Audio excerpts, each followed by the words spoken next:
Ahora pasemos al tipo de posicionamientos.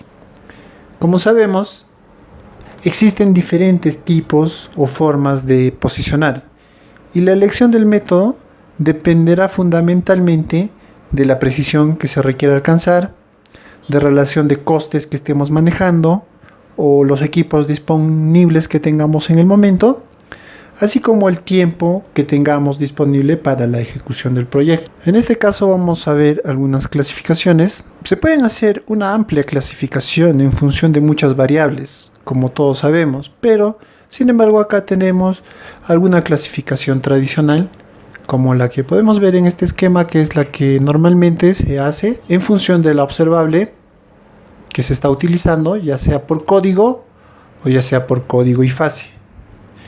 Cuando decimos código, estamos hablando netamente del código CA o P. Y cuando decimos código y fase, además estamos hablando de la portadora L1 y L2, que hemos visto que transmiten mensaje del satélite. Y utilizando lógicamente el código y fase, se logra obtener una ubicación mucho más precisa que solamente con código. Bien, después hay otro tipo de posicionamiento que es en función del movimiento del receptor, estático, cinemático o puede ser híbrido entre estos dos. Seguidamente tenemos el tipo de posicionamiento en función de la solución. En el caso puede ser absoluto, puede ser relativo o puede ser diferencial. También tenemos un tipo de posicionamiento en función de la disponibilidad de la solución, el mismo que puede ser mediante postproceso o en tiempo real. Bien, esta es la clasificación clásica que se tiene para posicionamientos, tipos de posicionamientos GNS. También tenemos este otro tipo de clasificación basado en el uso. Por ejemplo, tenemos una clasificación para geodesia y cartografía y también para navegación u otras aplicaciones geomáticas como la cartografía o GIS. Vamos a irnos a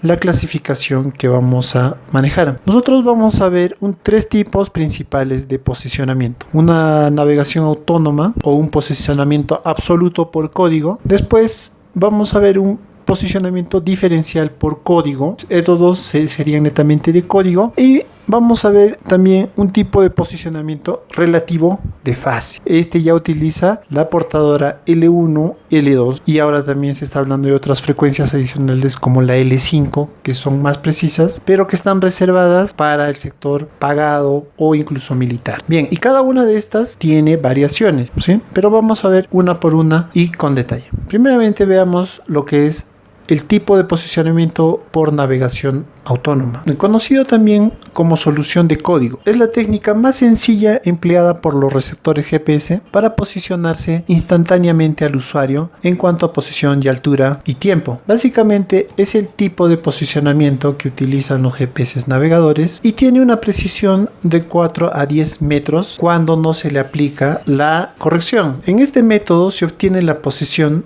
a través de las pseudodistancias, justamente que se calculan en base al código. El satélite envía la señal y el receptor, en este caso, es solamente capaz de recibir lo que es el código, sea código usuario, el cual, como mencionamos, nos da una precisión de 4 a 10 metros. No lee la portadora L1 ni L2 la modulación de fases, la diferencia de fases, no lo lee.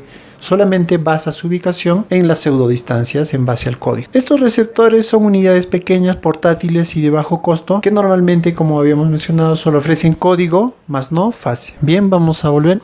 Ahora veamos lo que es el tipo de posicionamiento diferencial por código o también conocido como DGPS. En este tipo de posicionamiento diferencial se usa solo el código. La precisión en la medición de distancias está entre 0.3 metros a 2 metros. Este tipo de posicionamiento minimiza los retardos de la ionosfera, de la troposfera y los errores del satélite. Este método se puede utilizar en postproceso o en tiempo real, estático o cinemático. Vamos a ver cada uno de ellos. ¿Cómo funciona este proceso de posicionamiento diferencial por código, conocido como DGPS?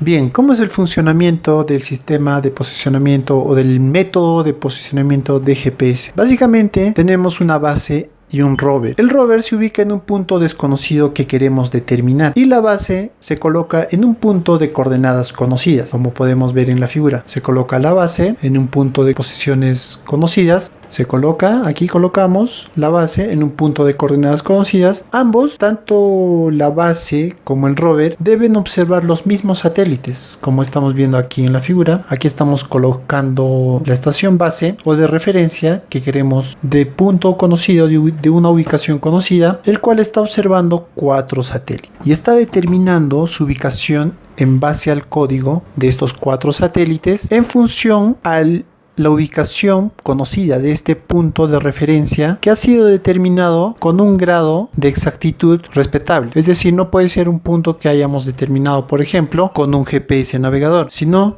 que podría ser un punto como un punto geodésico. El equipo base calcula el error en las pseudodistancias llamadas correcciones diferenciales, obtenidas restando precisamente las pseudodistancias calculadas por el código de estos 4 satélites y las distancias reales a los satélites en función al punto conocido. Estas correcciones diferenciales del receptor base se aplican a las pseudodistancias que registra el receptor móvil. El método es tanto más preciso cuanto más similares sean las condiciones de ambos equipos, es decir, no están alejados uno del otro por una distancia mayor. Con este método se logran eliminar errores del reloj, errores orbitales.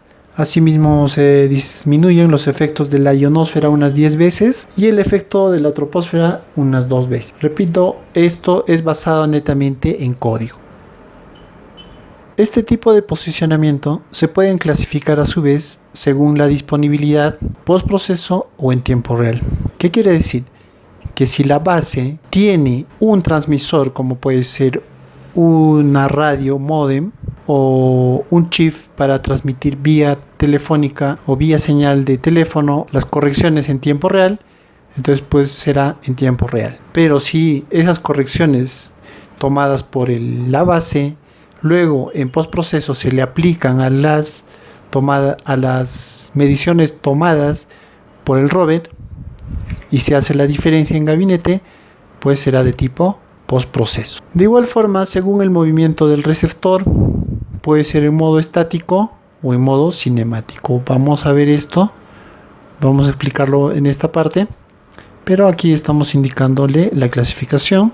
Y de igual forma, según la observable, si es que es por código, se llama DGPS, como habíamos visto, por código, pero también se puede observar código y fase. ¿Qué quiere decir? Que la base no solamente toma en cuenta el código de la señal, sino también ahora toma en cuenta la señal L1 y L2, la portadora, y la fase, con toda la información que envía el satélite en la L1 y en la L2, en las portadoras, la fase. O puede ser netamente diferencial de fase, conocido como RTK, ¿sí? Que precisamente lo vamos a ver en esta clasificación, en este tipo de posicionamiento, que es el más utilizado, que se llama posicionamiento relativo de fase, que está basado netamente en la observación de código y fase, pero principalmente de fase. Acá tenemos variaciones como es estático, estático continuo, estático rápido, stop and go, cinemático, RTK o en tiempo real. ¿Sí? Entonces pasemos a ver a detalle cada uno de ellos. Posicionamiento relativo de fase. Bien, el posicionamiento relativo de fase precisamente toma en cuenta la señal de fase que envía el satélite. Podemos ver que no solamente ya se trata del código SEA, sino que básicamente estamos hablando de la fase. A través de este posicionamiento es posible determinar la posición del receptor móvil B en relación con el receptor de referencia A. Es por eso que se llama relativo, en relación. Las coordenadas de la estación referencia A son conocidas. Asimismo, la base o la estación de referencia registra 4 satélites, los mismos que a su vez son considerados y tomados en cuenta por el rover. La precisión de este levantamiento va de 5 milímetros con código y fase. Asimismo puede ser postproceso, tiempo real, estático o cinemático. Bien, volvamos. Muy bien. Veamos ahora lo que es el posicionamiento de tipo estático. Este método de posicionamiento consiste en el estacionamiento de receptores que no varían su posición durante la etapa de observación. Para distancias cortas de base línea, es decir, entre la base de referencia y el otro punto a tomar, de menos de 20 kilómetros, el tiempo de observación será de alrededor de 1 hora. Para distancias mayores de 20 a 50 kilómetros, las observaciones serán de 2 a 3 horas. Los pasos para realizar el esquema de trabajo de tipo estático: primeramente, estacionar los receptores de referencia en la estación base de coordenadas conocidas e instalar una nueva estación de referencia de 2, y vamos a utilizar la estación base y la estación de referencia 2 como estaciones de referencia para tomar los otros puntos. Con un tercer receptor, ya que estamos utilizando 2 en estas dos posiciones, vamos a estacionar en los puntos 1, 2, 3, 4 y 5. Cuando se llegue al límite de las distancias del método, se cambian las referencias y ahora estacionamos el receptor de referencia en un punto ya levantado, como es el punto 4, y establecemos una nueva referencia 3 con uno de los receptores móviles. Ahora usamos la referencia 3 y la 4 como estaciones de referencia, y con la tercera unidad del receptor levantamos las estaciones siguientes, y así sucesivamente vamos avanzando. Como se nota, es conveniente utilizar unos puntos bisagra, como en este caso, la base y referencia 2, referencia 3 y 4, y así sucesivamente, para ir recorriendo la red trabajando por bloques homogéneos de distancia, teniendo la posibilidad de ajustes y compensaciones de la red.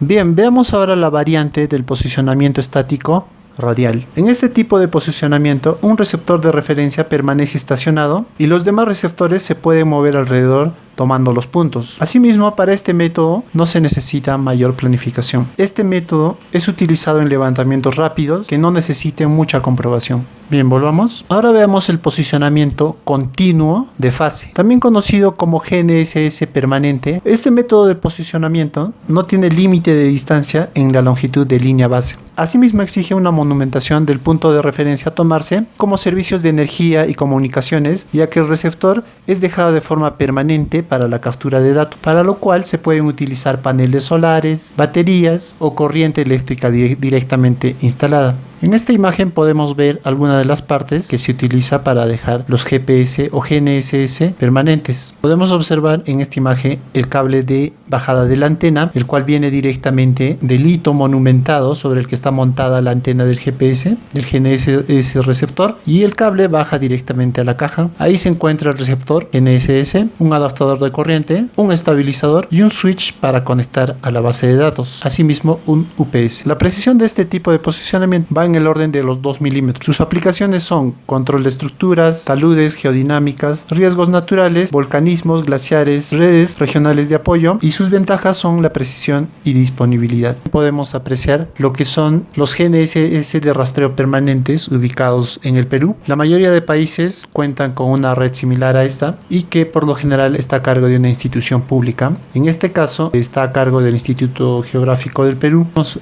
ver la ubicación de estos puntos, de estos receptores, los cuales tienen un alcance máximo de 100 kilómetros. De encontrarnos nosotros en una ubicación cercana a cualquiera de estos receptores, podremos conectarnos a la red y recibir las correcciones de forma inmediata para realizar nuestro postproceso o determinar nuestros puntos con exactitud en el campo. Así, por ejemplo, podríamos conectar un dron a una de estas antenas y recibir la corrección de forma inmediata en tiempo real.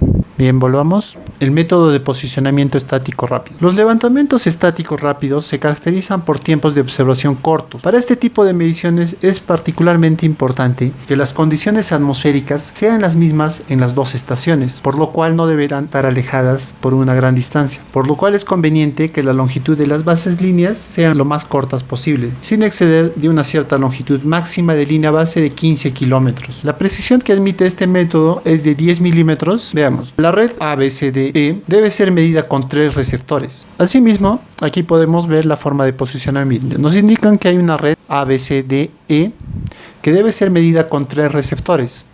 Nos indica también que se conocen las coordenadas en el punto A del sistema WGS84. Los receptores se colocan en los puntos A, B, E, registrando datos durante un tiempo necesario. Después de este tiempo, los receptores se desplazan de E a D y de B a C, formando el nuevo triángulo ACD, el cual es medido también registrando los valores. Luego, el receptor en A se desplaza a E y el de C se mueve ahora a B, formando el triángulo BDE, el cual también se mide. Por último, el que está en B regresa al punto C y se mide en la línea E